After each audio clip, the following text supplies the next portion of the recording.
पिछली वीडियो में हमने जाना था कि ब्लॉगिंग क्या होती है और इसको करने के क्या क्या फ़ायदे हैं। और आज की वीडियो में हम जानेंगे कि ब्लॉगिंग प्लेटफॉर्म क्या होते हैं और आपके लिए सबसे अच्छा प्लेटफॉर्म कौन सा हो सकता है। तो अगर आप इस टॉपिक में इंटरेस्टेड हैं तो इस वीडियो को लास्ट तक देखते रहिए। तो चलिए शुरू करते हैं आज की वीडियो को। सबसे पहले जानते हैं कि आखिरकार ब्लॉगिंग प्लेटफॉर्म होते क्या हैं। तो देखिए, अगर आपको वीडियोस देखनी है तो आप या तो यूट्यूब की एप्लीकेशन का यूज़ करते हैं या फिर आप youtube.com पर जाते हैं। और वैसे ही अगर आपको फेसबुक यूज़ करना है तो या तो आप फेसबुक की एप्लीकेशन यूज़ करते हैं या फिर आप facebook.com पर जाते हैं। ऐसे ही अगर आपको अपना ब्लॉग बनाना है या फिर अगर आपको अपने ब्लॉग पर कंटेंट डालना है तो उसके लिए भी आपको कहीं ना कहीं तो जाना पड़ेगा, कहीं ना कहीं तो आपको भी लॉगिन करना पड़ेगा। तो उसी प्लेटफॉर्म को बोला जाता है ब्लॉगिंग करने का प्लेटफॉर्म, यानी कि ब्लॉगिंग प्लेटफॉर्म। मार्केट में इतने सारे ब्लॉगिंग प्लेटफॉर्म्स ऑलरेडी हैं, लेकिन इनमें से जो दो सबसे इंपॉर्टेंट हैं वो हैं ब्लॉगर और वर्डप्रेस। तो इस वीडियो में हम सिर्फ इन्हीं दो प्लेटफॉर्म्स की बात करेंगे और मैं आपको बताऊंगा कि ब्लॉगर या वर्डप्रेस आपको कौन सा पिक करना चाहिए। सबसे पहले बात करते हैं इनके प्राइस की। देखिए, ब्लॉगर गूगल का प्रोडक्ट है। जैसे हम सभी जीमेल यूज़ करते हैं या फिर यूट्यूब यूज़ करते हैं और हमें इन्हें यूज़ करने के लिए गूगल को कुछ भी पे नहीं करना होता, वैसे ही ब्लॉगर भी हमारे लिए बिल्कुल फ्री है। जी हाँ, अगर आप ब्लॉगर पर ब्लॉग बनाते हैं तो आप बिल्कुल फ्री अपना ब्लॉग बना सकते हैं। वहीं दूसरी तरफ वर्डप्रेस सिर्फ एक कंटेंट मैनेजमेंट सिस्टम है। इसको ऐसे समझिए कि वर्डप्रेस एक सॉफ्टवेयर है जिसका इस्तेमाल करके आप अपने ब्लॉग पर किसी कंटेंट को लिख सकते हैं, इमेजेस को अपलोड कर सकते हैं, वीडियोस को एम्बेड कर सकते हैं। लेकिन वो सारा डेटा जो भी आप अपने ब्लॉग पर अपलोड करेंगे, वो सारा डेटा उसको रखने के लिए हमें अलग से वेब होस्टिंग खरीदनी पड़ती है। लेकिन अब ये वेब होस्टिंग क्या होती है, तो चलिए इसको समझते हैं। देखिए, वेब होस्टिंग को आप ऐसे समझिए कि इंटरनेट पर आपकी एक जगह है। जैसे हम रियल वर्ल्ड में अपना सामान रखने के लिए हमें किसी जगह की ज़रूरत पड़ती है, वैसे ही अगर आपको अपने ब्लॉग में कंटेंट रखना है तो आपको उसके लिए इंटरनेट पे स्पेस की ज़रूरत पड़ती है, जिसे बोला जाता है वेब होस्टिंग। अब ब्लॉगर में तो ये वेब होस्टिंग फ्री होती है, ये गूगल हमें प्रोवाइड करता है। लेकिन क्योंकि वर्डप्रेस सिर्फ एक कंटेंट मैनेजमेंट सिस्टम है, इसके साथ हमें वेब होस्टिंग नहीं मिलती। तो वेब होस्टिंग हमें थर्ड पार्टी कंपनी से परचेज करनी पड़ती है, जिसके लिए हमारी फीस लगती है। तो इसलिए ब्लॉगर फ्री है और वर्डप्रेस के लिए हमें पे करना पड़ता है। अब बात करते हैं इजीनेस और सिंप्लिसिटी की। ब्लॉगर और वर्डप्रेस में से कौन सा प्लेटफॉर्म इस्तेमाल करना सबसे आसान है? देखिए, क्योंकि ब्लॉगर एक फ्री प्लेटफॉर्म है, यहाँ पे हमें ऑप्शंस बहुत कम मिलते हैं जिन्हें आप बहुत जल्दी सीख सकते हैं। लेकिन वहीं अगर हम वर्डप्रेस की बात करें तो वर्डप्रेस एक प्रोफेशनल ब्लॉगिंग प्लेटफॉर्म है। यहाँ पे हमें बहुत सारे ऑप्शंस मिलते हैं जिन्हें सीखने के लिए आपको थोड़ा सा टाइम लग सकता है। आप एक हफ्ते के अंदर आसानी से वर्डप्रेस को काफ़ी अच्छे से सीख सकते हैं। अब बात करते हैं थीम्स एंड प्लगइन्स के। सबसे पहले बताता हूँ कि थीम और प्लगइन्स होते क्या हैं। देखिए, अपने ब्लॉग को अगर आपको डिज़ाइन करना है तो या तो आपको कोडिंग आनी चाहिए या फिर आप रेडीमेड एक टेम्पलेट बनी बनाए एक लेआउट को यूज़ कर सकते हैं। तो इसी बोलते हैं थीम। ब्लॉगर में थीम्स तो अवेलेबल हैं, लेकिन इन्हें कस्टमाइज़ करना उतना ही मुश्किल है। अब कस्टमाइज़ का मतलब क्या है कि अगर आपको अपने ब्लॉग का कलर चेंज करना है, हाइट या विड्थ चेंज करनी है, अपने कंटेंट का लेआउट चेंज करना है, कलर, फ़ॉन्ट साइज़ ये सब चेंज करना है, तो इसके लिए आपको काफ़ी प्रॉब्लम हो सकती है। वहीं दूसरी तरफ हमारे पास वर्डप्रेस में काफ़ी प्रोफेशनल्स थीम होती हैं। आप उनको ईज़िली कस्टमाइज़ कर सकते हैं। एक ही क्लिक के अंदर आप उसका साइज़ छोटा-बड़ा कर सकते हैं, अपने ब्लॉग का कलर चेंज कर सकते हैं, अपने ब्लॉग पर आसानी से लोगो लगा सकते हैं। तो कहने का मतलब है, आपको जो भी काम करना है, आप वर्डप्रेस की थीम का यूज़ करके बड़ी आसानी से कर सकते हैं। अब बात करते हैं प्लगइन्स की। तो देखिए, प्लगइन्स क्या होते हैं? प्लगइन्स को आप ऐसे समझिए कि प्लगइन्स एक छोटे-छोटे सॉफ्टवेयर्स हैं।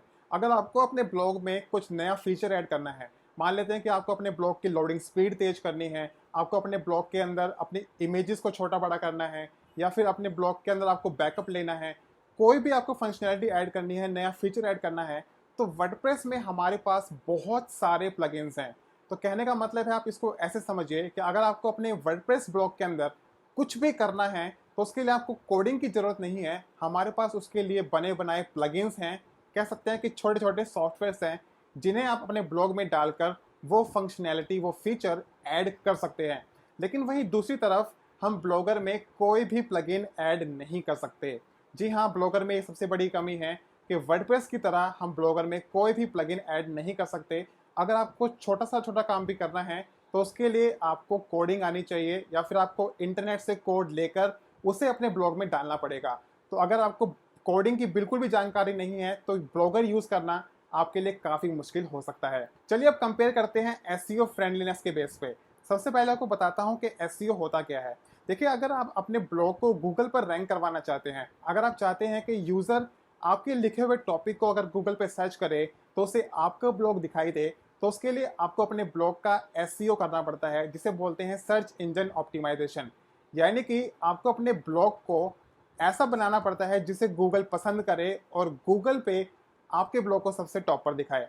तो इसके लिए हमें ब्लॉग का एसईओ करना पड़ता है। अब प्लेटफॉर्म आप चाहे कोई भी चूज़ करें, या ब्लॉगर या वर्डप्रेस, आपको दोनों ही प्लेटफॉर्म्स पे एसईओ खुद से करना होता है। लेकिन वर्डप्रेस में हमारे पास एक एडिशनल बेनिफिट ये होता है, क्योंकि हमारे पास एसईओ के प्लगइन्स हैं, जैसे कि रैंक मैथ या फिर योस्ट एसईओ। इन प्लगइन्स का यूज़ करके हमारे लिए एसईओ करना काफ़ी आसान हो जाता है।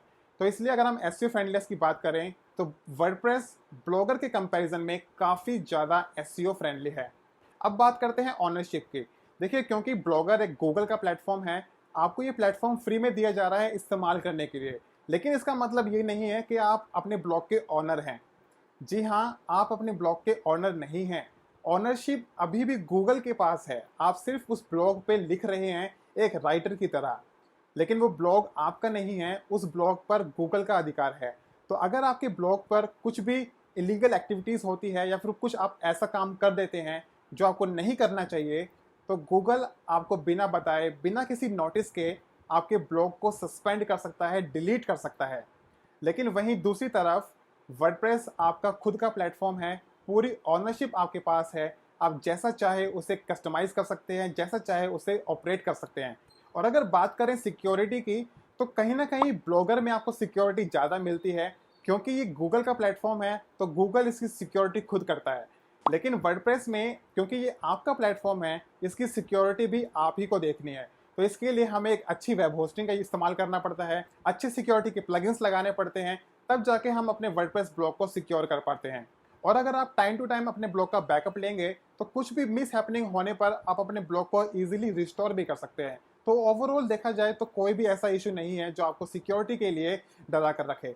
चलिए अब बात करते हैं अर्निंग की। ब्लॉगर और वर्डप्रेस में से आप कौन से प्लेटफॉर्म पे ज़्यादा अर्निंग कर सकते हैं? देखिए, अर्निंग डिपेंड करती है आपके कंटेंट पे, आपके ब्लॉगिंग की स्ट्रैटेजी पे, ना कि किसी प्लेटफॉर्म पे।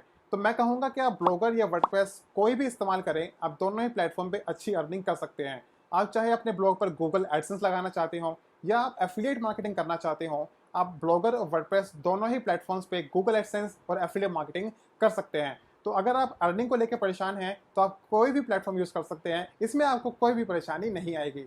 चलिए बात कर लेते हैं बॉटम लाइन की। ब्लॉगर और वर्डप्रेस में से आपको कौन सा यूज़ करना चाहिए? देखिए, अगर आप एक हॉबी ब्लॉग बनाना चाहते हैं, आप सिर्फ अपने शौक के लिए लिखना चाहते हैं, तो आप डेफिनेटली ब्लॉगर से स्टार्ट कर सकते हैं। ये आपके लिए काफ़ी अच्छा प्लेटफॉर्म है, आपको इस्तेमाल करना काफ़ी ईजी है, कोई टेक्निकल नॉलेज की रिक्वायरमेंट नहीं है।